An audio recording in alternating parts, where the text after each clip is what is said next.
فين الحكمة لما حد يقول لك انت مين؟ انت عارف انا مين؟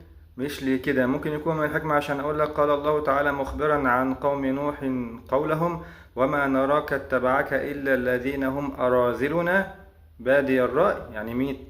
يعني مين دول؟ وما نرى لكم علينا من فضل بل نظنكم كاذبين. ثم قال الله تعالى ويصنع الفلك وكلما مر عليه ملأ من قومه سخروا منه. قال الله تعالى في عاقبة هؤلاء المتكبرين الساخرين وهي تجري بهم في موج كالجبال ونادى نوح ابنه وكان في معزل يا بني اركب معنا ولا تكن مع الكافرين قال سآوي إلى جبل يعصمني من الماء قال لا عاصم اليوم من أمر الله إلا من رحم وحال بينهما الموج فكان من المغرقين وقيل يا أرض ابلعي ماءك ويا سماء أقلعي وغيض الماء وقضي الأمر واستوت على الجودي وقيل بعدا للقوم الظالمين.